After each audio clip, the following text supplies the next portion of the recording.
एक higher judgement है, एक हायर कोर्ट है जो इन सबको एक्विट कर देता है। दूसरा है सेशंस कोर्ट का या एमसीओसी कोर्ट का एक जजमेंट है, एक जज है और बहुत पीछे है वर्क तो उसमें एक्विट कर दिया जाता है। लेकिन इस पूरे मामले में आप देखिए हुकूमत महाराष्ट्र का रवैया क्या है।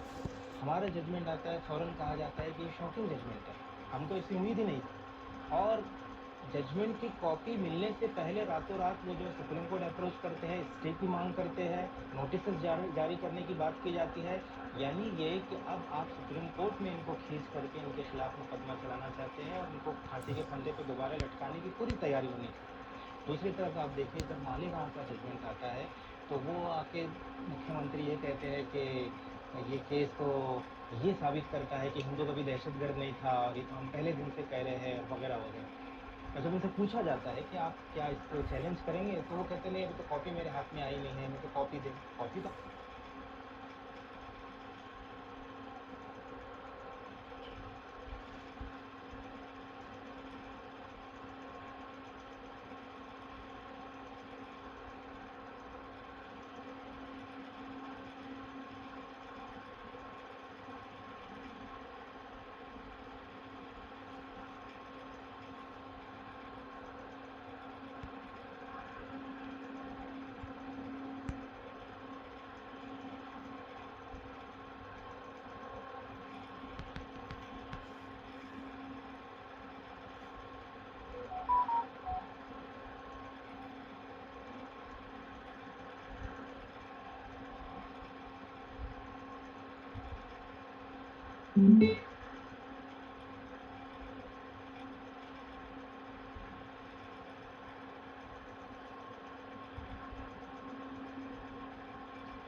वो तो आपने पढ़ी भी नहीं थी, देखी भी नहीं थी, लेकिन आप पहुंच गए और तुषार मेहता को लेकर पहुंच गए। तो ये जो डबल स्टैंडर्ड है,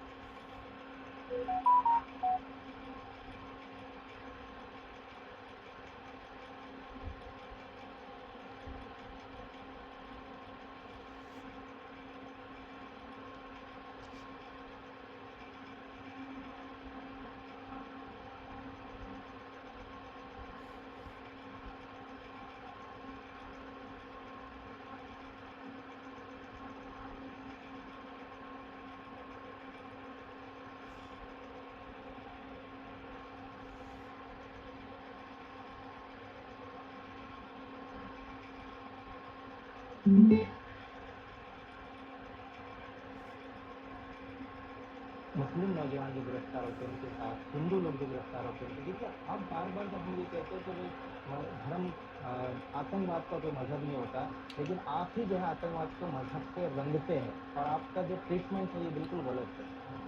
हमने उनसे कहा था कि वो माफ़ी मांगो तो वो कांग्रेस की तरफ जाते हैं कि कांग्रेस को माफ़ी मांगना चाहिए। आप वो कहते हैं कि पुलिस को दबाव डाल करके हुकूमत ने इन लोगों को गिरफ्तार करवाया था, प्रज्ञा ठाकुर और वगैरह को।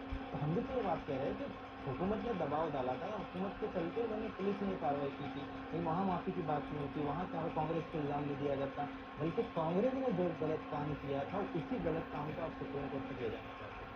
तो ये जो डबल स्टैंडर्ड है इसको बदलने की तरफ। नहीं सर, आप इतना रिसर्च तरीके से बात कर रहे हैं, आपने किताब भी लिखी है, आपने पढ़ाई भी कंप्लीट की है आजकल, तो जेल के अंदर एक कैसे मुमकिन होता है? क्योंकि जेल के अंदर एक बहुत ही हैरत वाली बात आपको ये बताऊं कि पूरी भारत की जेलों में, अभी मैंने प्रिजन लिटरेचर पे जो रिसर्च की है पीएचडी के लिए, तो पूरी भारत की जेलों में कहीं पर भी पढ़ने पढ़ाने का माहौल नहीं होता है, पढ़ने पढ़ाने नहीं दिया जाता, जानबूझ के रोका जाता है, रोड़े अटकाए जाते हैं, जो लोग किताबें लिखना चाहते हैं उनको किताबें लिखने की सामग्री नहीं दी जाती है, पेन कॉपी नहीं दी जाती है। ये जनरल टेंडेंसी है, क्योंकि उनको ऐसा लगता है कि ये अगर लिखेगा तो जेल के खिलाफ लिखेगा, ये स्टेट के बारे में गलत लिखेगा, ये अपनी आंधीती बताएगा तो स्टेट एक्सपोज होगा, पुलिस बदनाम होगी। तो आप ऐसी हरकतें क्यों करते हो कि बदनामी से डरते हो? दूसरी बात ये है कि अगर आप ये बात करेंगे कि आपका जो सवाल है कि पढ़ने की बात है, हमने बार बार जेल एडमिनिस्ट्रेशन को, हुकूमत को लिख करके भेजा था कि यहाँ पर एक Indira Gandhi national open university होना चाहिए। जो प्रिजनर्स को फ्री राइट्स थे एजुकेशन का, जो प्रिजनर्स भी इसमें एडमिशन लेना चाहता है, फ्री में उनका जो है एडमिशन हो, उनको किताबें मुहैया कराई जाए, वो जेल में बैठ के पढ़े। यहाँ पर इग्नो का एग्जामिनेशन सेंटर होना चाहिए ताकि प्रिजनर अपने ही जेल के अंदर एग्ज़ाम दे सके। तो अल्हम्दुलिल्लाह हमारे बार बार लिखने के बाद हर जेल के अंदर, महाराष्ट्र के अस्करोल जेल के अंदर, नागपुर जेल के अंदर वो स्टडी सेंटर बनाया गया। अभी जो एहतशाम सिद्दीकी आए हैं, इग्नो से उन्होंने 20 कोर्स किए, साजिद अंसारी ने 10 कोर्स किए, मैं जब तक था मैंने 5 कोर्स किए। मैंने MA डबल वहाँ किया, मैंने LLB किया, बाहर आके LLM किया, PhD की। तो हमने एक पढ़ने पढ़ाने का माहौल अल्हम्दुलिल्लाह बनाया है और लड़ भिड़ के। ये कोई सुपरिटेंडेंट और जेल वाले ने हमको सपोर्ट नहीं किया, हम कोर्ट जाते थे, लड़ते थे, भिड़ते थे, ऑर्डर लेकर आते थे और इस तरह हमने किया है काम। ये सारी बातें बखूबी ढंग से फिल्म में आई है, तो इसके लिए आपका इसको बहुत बहुत शुक्रिया। और आप दोनों से एक और बार एक कॉमन सवाल अबाउट शाहिद आज़मी। एक तो आपने शाहिद आज़मी को अपनी फिल्म में इंक्लूड करने का निर्णय क्यों लिया, और भाई आप भी अगर शाहिद जी को कुछ यादें आपने जो उनके साथ बिताई हो वो अगर बता सके तो सुदर्शन से जान। बहुत महत्वपूर्ण किरदार था ये पूरे केस का, शाहिद जी जिन्होंने इस केस के सपोर्ट में बहुत अच्छा काम किया। जो भी रिसर्च के दौरान पता चला था, वही भाई से भी हमें काफ़ी उनके बारे में मालूमात हुई, तो वो ज़रूरी समझा कि ये कैरेक्टर फिल्म में होना बहुत ज़रूरी है, तो इसलिए वो फिल्म में है एक्चुअली, और उनका काम बहुत ज़रूरी है। भाई बताइए आप कैसा आपका एक्सपीरियंस है शाहिद देखिए आज़मी जी के साथ। हम लोग जब अरेस्ट होकर गए तो कोर्ट में मार मार के पेश किया जा रहा था, टॉर्चर हो रहा था, डराया जा रहा था, धमकाया जा रहा था। हमको लग रहा था कि बस हमारा फ्यूचर अब बिल्कुल ब्लैक है, कुछ समझ में नहीं आ रहा था क्या होगा हमारे साथ। तो हमको उम्मीद की एक ही किरण नज़र आती थी, शाहिद आदमी जो कोर्ट में आके खड़े होते थे, जो हमको डिफेंड करते थे, हमको सहारा देते थे और हमको दिलासा देते थे कि डरने की ज़रूरत नहीं है, मैं हूँ, आप लोग छूट जाएंगे। और साथ में ये भी कहते थे, उनको एक्सपीरियंस भी था चुके जेल जाने का, लंबे अरसे तक जेल काटने का, तो वो कहते थे ये लंबी लड़ाई है, आप छोटी बस के मुसाफिर नहीं है कि बस यहाँ चढ़े और अगले स्टॉप पे उतर गए। आपकी जो बस है ना बहुत लंबी जाने वाली, लंबे मुसाफिर है, तो आपको पढ़ना चाहिए। उन्होंने एप्लीकेशन करवा के हमको कहा कि LLB कीजिए आप लोग, आप किताबें लिखिए, आप किताबें मंगवाइए, आप किताबें पढ़िए, रिसर्च जितना कर सकते उतना कीजिए। तो हमारे लिए सिर्फ वो डिफेंस लॉयर नहीं थे, हमारे लिए वो एक मोटिवेशनल जो है लॉयर थे, मोटिवेशनल पर्सनैलिटी थे। और जब उनकी शहादत हुई है 2010 में, जब ये खबर आई हम लोगों को अक्सर वो जेल में, तो हम लोग सब टूट गए। फिर हमको लगा कि अब हमारा कोई माँ बाप नहीं है, हमारा कोई माँ बाप नहीं है, अब हम कैसे रिहा होंगे, हमको वो परेशानी हो रही। भाई जी ये आपके केस के बारे में थोड़ा सा क्योंकि एक सवाल मेरा छूट गया था शुरुआत में पूछना था कि आप जब आपको फिल्म से रिलेटेड भी है ये कि जब आप इलीगल डिटेंशन में थे आप काला चौकी पुलिस थाने में, तब वहाँ पर हम देखते हैं कि आपके साथ टॉर्चर होता है, लेकिन अक्सर हम देखते हैं कि इलीगल डिटेंशन में जो टॉर्चर होता है उसके बारे में तो ये एक शायद एक कॉमन प्रैक्टिस है, लेकिन आपके साथ हमने फिल्म में देखा कि आपके साथ जेल में भी टॉर्चर हो रहा था। ये किस प्रकार से हो रहा था, क्यों हो रहा था? देखिए टॉर्चर जनरली 3 स्टेजेस में होता है, कहीं कम कहीं ज़्यादा। एक तो इलीगल डिटेंशन, जब पुलिस पकड़ लेती है और अरेस्ट करने से पहले पुलिस स्टेशन में छुपा के रखती है, तब वो मारते हैं, टॉर्चर करते हैं और उस दौरान इतनी बेदर्दी से मारते हैं कि अगर वो मर भी गया तो वो शो करते हैं कहीं पर भी इसकी लाश को इनकाउंटर में मारा गया, लीव्स एंड डेड। दूसरा होता है पुलिस कस्टडी का टॉर्चर, तो पुलिस मजिस्ट्रेट के सामने पेश करते हैं, फिर लेकर आते हैं पुलिस स्टेशन में, वहाँ मारते हैं। मारने के लिए बहुत कारण है, कन्फेशन लेना है, रिकवरी निकालनी है, बहुत सारी चीज़ें। ये दोनों हमारे साथ हुआ। लेकिन हमारे साथ तीसरा टॉर्चर है जो rarest of the rare torture, जिसे कहते हैं जेल का टॉर्चर। जब आप जुडिशियल कस्टडी में चले जाते हैं तो जनरली पुलिस आपको हाथ नहीं लगाती, क्योंकि डायरेक्ट वो अकाउंटेबल हो जाते हैं मजिस्ट्रेट के सामने, क्योंकि मजिस्ट्रेट की कस्टडी में आते हैं। अगर आपको ज़रा भी खरोच आ जाए तो उसको जवाब देना कि कैसे आए।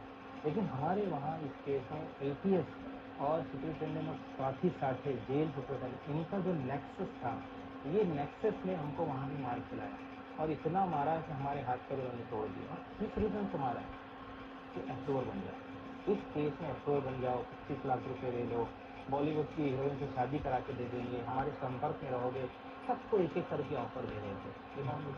ये थे फिर रघुवंश, ये एटीएस के ऑफिसर जेल के अंदर आते, और हम लोगों ने जब एक एक करके डिनाई कर दिया तो फिर सेक्रेटरी पार्टी को कहा कि ये हार्डकोर इनको सबक सिखा, ये हमारी बात नहीं मान रहे। और फिर 28 जुलाई 2008 को मुझे याद है इतनी बेदर्दी से मारा गया, और उसी हालत में हमको जो है दूसरी जेलों के अंदर ट्रांसफर हो गया। 2008 तक आपके साथ मारपिटाई हो रही थी, 2006 के बाद 2 साल बीत जाने के बाद भी। और अप्रूवर यानी कि ये होता है कि मतलब जस्ट कंफर्मेशन के लिए दर्शकों के लिए भी कि मतलब पुलिस का कहना था कि आप एक तरीके से बयान ये दे दो कि हाँ हाँ मैंने इन लोग के साथ था, लेकिन मैं गवाह बनने के लिए रेडी हूँ सरकारी में। तो आपको प्रेशर किया जा रहा था सब लोगों में। ओके, सुदर्शन जी, आपने इस चीज़ को, और ख़ास करके आपकी फिल्म में वाहिद भाई का कैरेक्टर है, उनकी जो लाइन है वो है, और दूसरी तरफ पुलिस वालों का भी आपने मेंटल उनकी डेप्थ को देखने की कोशिश की, वो कैसे सोचते हैं। आपने सिर्फ भले ही उनका इस पूरी कहानी में रोल बहुत ज़्यादा नेगेटिव है, कोई भी देखेगा वो नेगेटिव ही सोचेगा पुलिस, लेकिन आपने उसमें भी उनको इंसान के जैसे देखने की कोशिश की। इसके बारे में थोड़ा बताइए, रिसर्च में आपको क्या क्या मिला, क्या क्या इंटरेस्टिंग चीज़ें मिली, क्या क्या शॉकिंग चीज़ें मिली? दरअसल रिसर्च जब चल रहा था तो जब हम वाइट भाई को लगातार सुन रहे सारे, जब उनको सुन रहे थे ना तो, और कहानी मतलब लिखी जा रही थी, तो जैसे मैंने आपको बताया मेरे रिसर्चर थे मनीष सिन्हा, वो फिर लीड कैरेक्टर फिल्म के जो पेशे से डॉक्टर रियाज अनवर, जो काफ़ी सोचते थे अपने किरदार के बारे में, नहीं पूरी फिल्म के बारे में सोचते थे, और उन्होंने बड़ी मेहनत की शुरू से कि क्या कैसे होना चाहिए, क्या होना चाहिए। तो ये जब रिसर्च चल रहा था तो हम सबके दिमाग में ना एक चीज़ आती थी कि हमको ना बायस नहीं होना, क्योंकि हम फिल्म को अगर इमोलेंस कह रहे हैं, फिल्म एक आम इंसान की कह रहे, आम इंसान वाहिद जी एक आम इंसान होने की वजह से हमको ठीक हुआ कि इनकी कहानी लोगों तक आनी चाहिए। तो फिर इस कहानी के पीछे और क्या है, हम एक सिंगल पॉइंट ऑफ व्यू दिखाना गलत होगा, फिर इसके साथ और क्या चीज़। तो फिर हमने सोचा, हमने डिसीजन लिया कि हम उन अफसरों को भी मिलेंगे जिन्होंने इनको जो एक्चुअली किया। तो कुछ कमिश्नर थे तो उनको मिल पाए, और फिर उन्होंने What अपनी happened बारी with Bluetooth? साइड बताई, तो वो भी वो सुनने के बाद एक्चुअली शॉक हुआ कि यार इन्होंने भी जानबूझकर नहीं किया, बिकॉज ये सिस्टम का पार्ट है, और इस सिस्टम में चीज़ें इशू चलती है, तो इनको भी ये करना था। तो वो हेल्पलेस थे, तो उनको भी मतलब ये करना ही था, उनको क्या मतलब गुनहगार दिखाने थे उनको, तो वो उसकी वजह थी जिनको वो हर हद पार करनी पड़ी। कोई ऐसी बात जो आपको किसी पुलिस ऑफिसर ने बोली हो याद है, आप जिस फाउंडेशन बता रहे देखो फिल्म सब बता रही है, मैं चाहूँगा ये बहुत महत्वपूर्ण फिल्म है इस देश के लिए, जो कैदी आज भी जेलों में कुछ नहीं करके अपनी ज़िंदगी के 20-20 साल, 25-25, 40-40 साल लगा दे, इन सब की एक महत्वपूर्ण फिल्म है कि अब किस तरह से आदमी फंसता है, अगर फंसता भी है तो किस तरह से संघर्ष करना चाहिए। वाहिद जी ने कैसे अपने आप को, अपने साथियों को साबित करने के लिए क्या नहीं किया, वो फिल्म दिखाती है। तो मैं चाहूँगा इतनी ज़रूरी फिल्म है, इस फिल्म जल्दी से जल्दी लोगों के सामने आए, लोग इसे देखें और कुछ सीखें। अच्छा, एक इंटरेस्टिंग चीज़ वाहिद भाई, मैं इनसे बात कर रहा था अभी, तो उन्हें पता चली कि मुंबई में जो फिल्म रिलीज हुई थी वो बिल्कुल 2 घंटे की, आपने शायद देखी मुंबई में, लेकिन दिल्ली में 3 या 4 ही स्क्रीन्स थे। मैं इनको बता रहा था, मैं बहुत एक्साइटेड होकर अपने दोस्त को भी लेके गया था, और जब मैं पहुंचा तो देखा कि एक 1.25 घंटे की फिल्म थी वो, यानी कि 2 घंटे की फिल्म को 1.25 घंटे की बना दिया। तो मैंने इनसे पूछा कि आपने वो कट देखा नहीं था, तो कहते कौन सा कट? तो इनको बताइए, डायरेक्टर को, फिल्म के डायरेक्टर को ये नहीं पता कि दिल्ली में जो शो दिखाया जा रहा है वो 2 घंटे की फिल्म को 1.25 घंटे की दिखा के किया जा रहा है। तो इसको संदीप हुआ जब आपसे ये बात सुनी, बिकॉज क्या होता है पैन इंडिया फिल्म रिलीज होती है, और फिल्म रिलीज होने के बाद हर थिएटर को फिल्म सेटेलाइट और ये सब जो भी उनकी यंत्रणा है उससे पहुँचती है, सर्टिफिकेशन बोर्ड ने उस पर ड्यूरेशन लिखा रहता है, जो भी अभी हमारी फिल्म का 122 मिनट है, 2 घंटा 2 मिनट, तो उसके हिसाब से उनको फिल्म दिखानी है। उसके बावजूद भी अगर कोई थिएटर इस तरह की हरकत कर रहा है, तो यार मेकर्स यार वहाँ तक मतलब इतने सारे थिएटर में पूरे देश में कैसे पहुँच सकता है, डोंट नो। ये बहुत ज़रूरी बात है जो लोगों को पता होना चाहिए अगले मेकर्स को यार कि ऐसे हो रहा है। मैं सीरियसली मेरे को बहुत बुरा लगा उस चीज़ का कि यार ऐसे भी हो रहा है। मतलब हमने हर चीज़ को कोशिश कर दिखाने की कोशिश की है और बड़ी शिद्दत से की है, इस तक से वो लोगों के सामने आए और फिर इस तरह की अगर हरकत होती तो काफ़ी बुरा है। बेसिकली सेंसर्ड फिल्म को सेंसर कर दिया।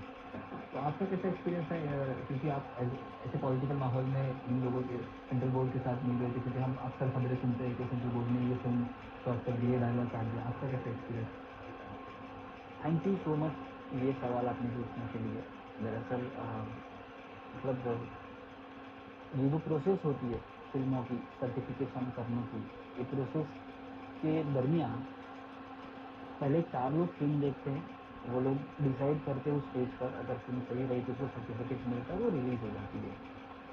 हमारे केस में ऐसे हुआ कि जैसे अगर इस तरह की पॉलिटिकल या सेंसिटिव फिल्म जब आती है तो उन्होंने कहा कि यार हम 4 लोग इसे नहीं सर्टिफाइड कर सकते, तो हम इसे आरसी कमेटी में भेज रहे, बड़े पैनल जो 14 लोगों की कमेटी होती है। तो अभी हमको ऐसे हुआ कि हमने फिल्म की डेट अनाउंस की और सारी चीज़ें हो चुकी है, और फिर अभी वो 14 लोगों के पास ये फिल्म जाएगी तो क्या होगा, और फिल्म रिलीज करने का वक्त कैसे होगा, तो हम डर गए थे, एक्चुअली डर गए थे। पहला एक्सपीरियंस था सर्टिफिकेशन बोर्ड के साथ, पहली ही फिल्म है, तो यार मिलेगा कि नहीं सर्टिफिकेट। और 2022 है, मतलब देश में आपको पता है किस तरह का माहौल था, तो यार मिलेगा कि नहीं, रिलीज कर पाएंगे कि नहीं, बिकॉज हमको OTT ने बताया था कि अगर थिएट्रिकल रिलीज करोगे तो आप OTT पर आ सकते हो, तो वो एक बड़ा टारगेट था। तो OTT भी नहीं जा सकते, क्या करेंगे। तो हम जब आरसी कमेटी के पास गए, मैंने फिल्म देखी, तो यार मतलब ये मेरे लिए क्या कहते हैं, मीठा सपना था। हम मराठी जैसे गोड स्वप्न कहते हैं, तो ड्रीम एक्चुअली उस वक्त उन्होंने हम लोग उस गेट से, मतलब वो शहर सिनेमा हॉल के गेट से शेयर तक जाने तक उन 14 लोग खड़े थे और तालियां बजा रहे स्टैंडिंग। उन्होंने ये कहा कि आपकी फिल्म ने हमें बहुत प्रभावित किया है, और विदाउट एनी कट कुछ शर्तों के साथ फिल्म को उन्होंने सर्टिफाइड किया। वैसे तो अगर ये चर्चा अगर हम बढ़ाना चाहें तो इसको हम 4-5 घंटे तक भी बढ़ा सकते हैं, लेकिन आज उद्देश्य था कि मेन तो आपकी फिल्म क्योंकि स्क्रीन हो रही है बहुत समय बाद, एक अच्छी मतलब ऐसी कहानी है दर्शकों के जो आप चाहते हैं देखना। अक्सर हम देखते हैं कि डॉक्यूमेंट्रीज देखना पब्लिक पसंद नहीं करती, बोर हो जाते हैं, लेकिन ये फिल्म आप सोचिए कि कोई भी आप मेन स्ट्रीम बॉलीवुड की फिल्म उठा के देख लीजिए, जितना आपको, मैं ये नहीं कहूँगा एंटरटेनमेंट शब्द यूज़ करना शायद गलत हो सकता है, लेकिन एक मेन स्ट्रीम फिल्म है जिसको आपको देखने में बिल्कुल मज़ा आएगा, कुछ आप उसके साथ लेके भी जाएंगे और आप बिल्कुल वाहिद जी की स्टोरी को हूबहू समझ पाएंगे। तो बिल्कुल अगर आप दिल्ली में हैं तो प्रेस क्लब ऑफ इंडिया में 6 अगस्त 2025 को दोपहर को 3 बजे ये film press club of India में लगेगी। भाई आपका बहुत बहुत शुक्रिया, आपने हमें समय दिया, क्योंकि आपकी कहानी बहुत ज़रूरी है और आपके साथ जो लोग अभी रिहा हुए हैं उनकी कहानी भी ज़रूरी है। मैं चाहता हूँ कि आप भी एक बार ये दोनों किताबें दिखा दें और इन दोनों के बारे में थोड़ा थोड़ा बता दें कि क्या क्या किताबें हैं। जैसे ये अभी जो किताब आई है ये सुशांत सिद्दीकी ने लिखी है, हॉरर सागर नाम है, और फांसी की सज़ा में थे, फांसी यार्ड में बंद थे नागपुर जेल में, और पोइट्री फॉर्म में उन्होंने लिखा है कि किस तरह ATF पुलिस ने उनको फंसाया, टॉर्चर किया, विटनेसेस को डराया, धमकाया और कैसे उनको सज़ा दी गई। ये पूरी स्टोरी 2006 से 2018 तक के जो कुछ उनके साथ गुजरा है वो लिखी है, पोएम फॉर्मेट में। और ये चीज़ तो सब जानते हैं, आप बताए हैं बेगुनाह के दी, तो शायद ये किताब अभी तारुफ में मोहताज नहीं है। आपने थोड़ी सी गालिब वाली लाइन भी पेश की है।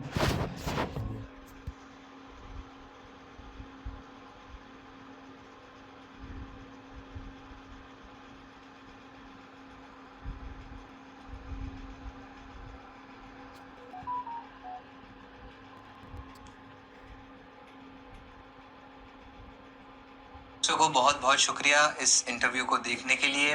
वाहिद जी का एक और बार शुक्रिया, सुदर्शन जी का एक और बार शुक्रिया। आशा करता हूँ कि ये फिल्म OTTs पर आ जाए और सिर्फ दिल्ली के दर्शक नहीं, दुनिया भर के दर्शक इस फिल्म को देख सकें।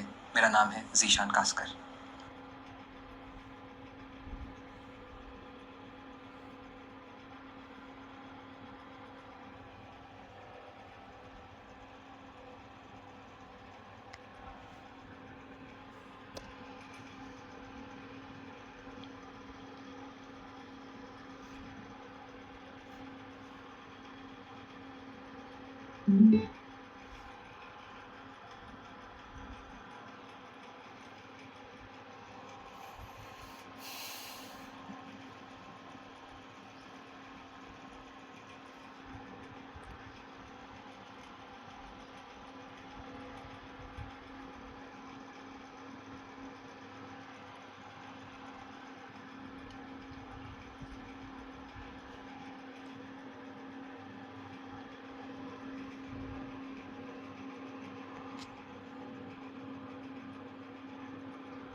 प्राइवेट कंपनियां झूठ बोल के आदिवासियों की जमीन में घुसती गई और सरकार हाथ पे हाथ रख के बैठी।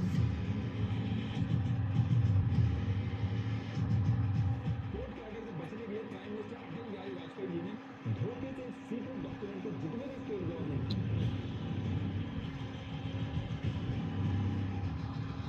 लड़ने वाले आदमी की लाइन से नोटबंदी करा। नक्सलवाद नाम में इसलिए पड़ा क्योंकि नक्सलवादी गांव के अंदर हुआ ही है। विमल किसान ने सपने में भी नहीं सोचा होगा कि उसकी वजह से जो नक्सलवाद है, दूसरे अंदाज में उससे पूछा गया तो उसने चारों मजूमदार का एड्रेस बता के बताया। कांग्रेस ने कोर्ट में पहुंच के जब एफिडेविट सबमिट किया तो उसका हुआ ये, पीएम इंदिरा गांधी जी ने जब उनकी नकेल कसी, बीड़ी का जो पत्ता था उसका 4 रुपए की जगह पर 25 रुपए मिलने लगा। दलित और पिछड़ी जातियों को सिर्फ एनकाउंटर और बंदूक चलाने के लिए रखा है क्या? आपने नोटिस किया है, अगर दांत सीधे ना हो तो सिर्फ स्माइल ही इफेक्ट नहीं होती है, आपका दिमाग भी एक्स्ट्रा काम करता है। स्टडीज कहती है कि जब दांत ठीक से अलाइन नहीं होते तो चीजें प्रॉपर्ली चू नहीं होती और उस वजह से डाइजेशन और ब्रेन को ज्यादा मेहनत करनी पड़ती है। इसलिए सीधे दांत सिर्फ अच्छे दिखते नहीं बल्कि आपको हेल्दी भी रखते हैं। तो अगर आपकी अलाइनमेंट ठीक नहीं है तो आप तुलसी के टीथ अलाइनर्स यूज करके 6 से 12 महीने में अपने दांतों को करेक्ट कर सकते हैं। ये अलाइनर्स इनविजिबल है और काफी कंफर्टेबल भी। इनको निकालना और लगाना भी काफी इजी है। इनको मंगवाने का प्रोसेस भी काफी सिंपल है।